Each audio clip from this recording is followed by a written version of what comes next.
Hello, welcome to the presentation of my MSc thesis.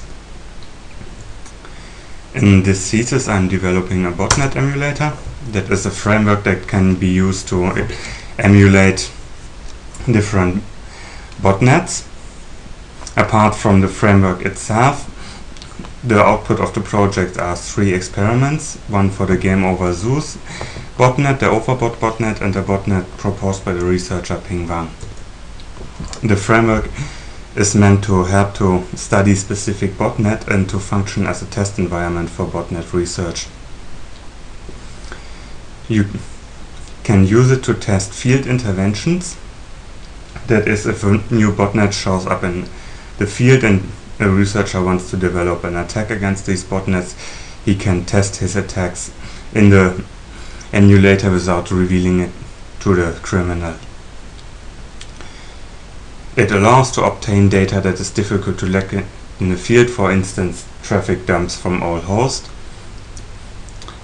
The botnets are also quick and easy to implement, and I think that it should be possible to implement, test, run and analyze an experiment in a single working day. Each of the 3 experiments has less than 200 lines of Python code each. The framework can also easily be extended. The first experiment in this thesis is the Game Over Zeus experiment. Game Over Zeus is a centralized botnet with a fast-flux architecture. That means there is a central CNC server which issues commands to the bots, and the bots access the CNC server not directly but via proxies. The proxies are found via the public DNS infrastructure. This is done to hide the location and IP address of the CNC server, and the botnet was mainly used for banking and credit card fraud.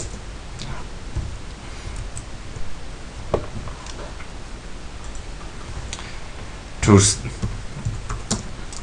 the Zeus experiment, we just execute the script, which will run for 5 minutes, so I pause the recording here. So now the Game Over Zeus experiment has finished, and as we can see, there is not much output on the shell because the output goes to a log file, and the more important output goes to this directory, where we can see that some PDF files and a pcap file has been produced. The PDF file contains the graph we are about to see, and the pcap file contains captured traffic from all the hosts. The first graph shows the number of successful and unsuccessful connections to the victim of our DDoS attack, which is the experiment. The experiment consists of the botnet issuing a DDoS attack against a certain victim and then subsequently removing bots from the botnet until the botnet is empty.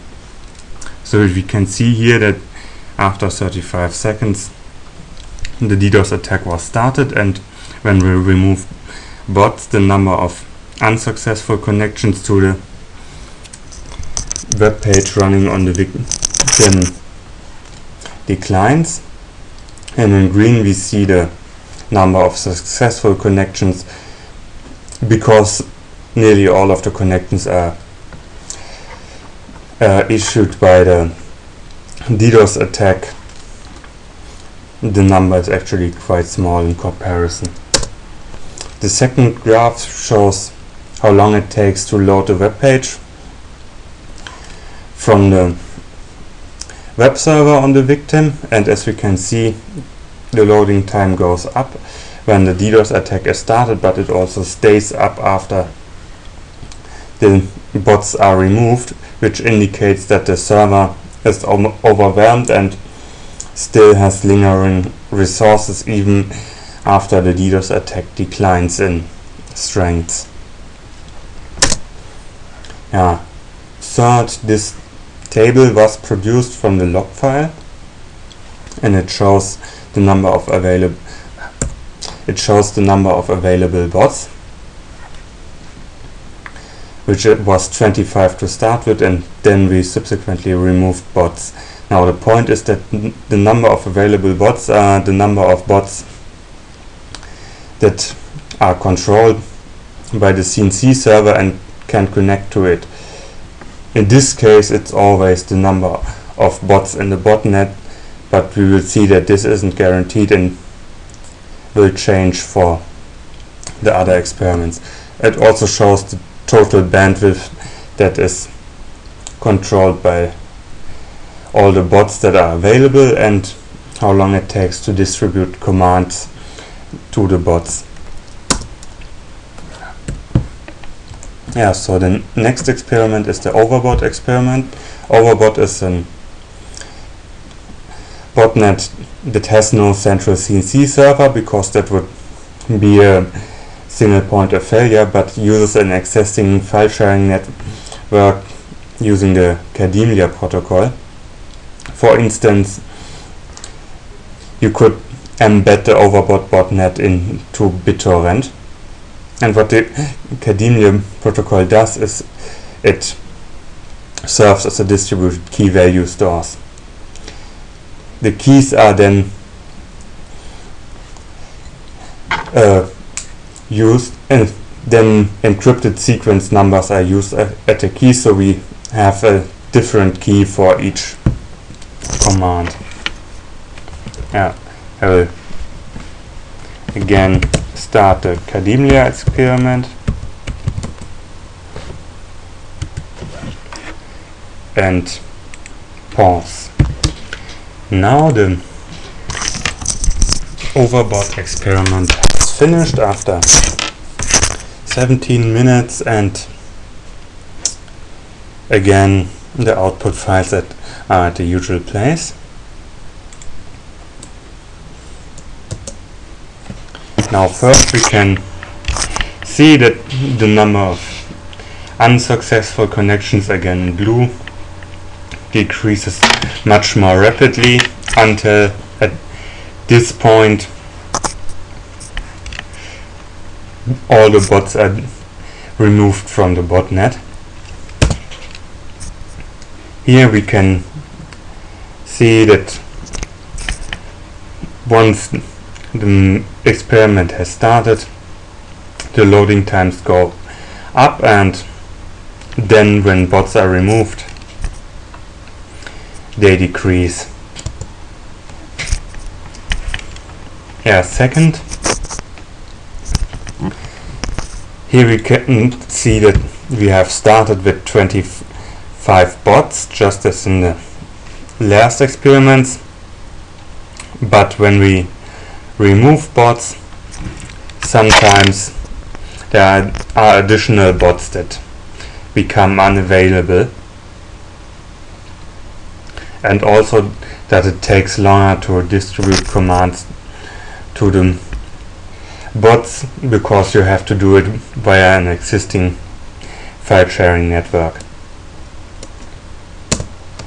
The third experiment in this thesis is the botnet that was proposed by Ping Wang, and it's made to be robust against bot removal. All bots only know a few peers,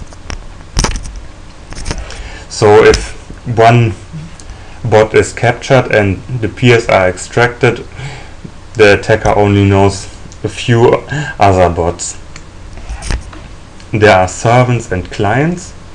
Servants are made to distribute commands to the clients, and the clients then do the dirty work.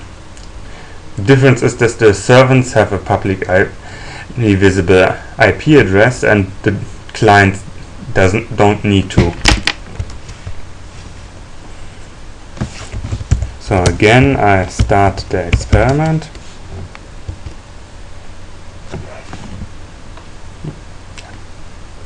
And pause. Now the ping experiment has also finished after 5 minutes, and the output files are in the same place again.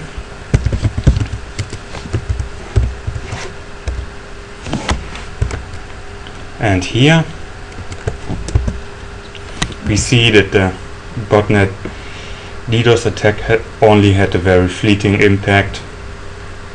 So when it starts, the number of successful connections in green goes down and the number of unsuccessful connections in blue goes up.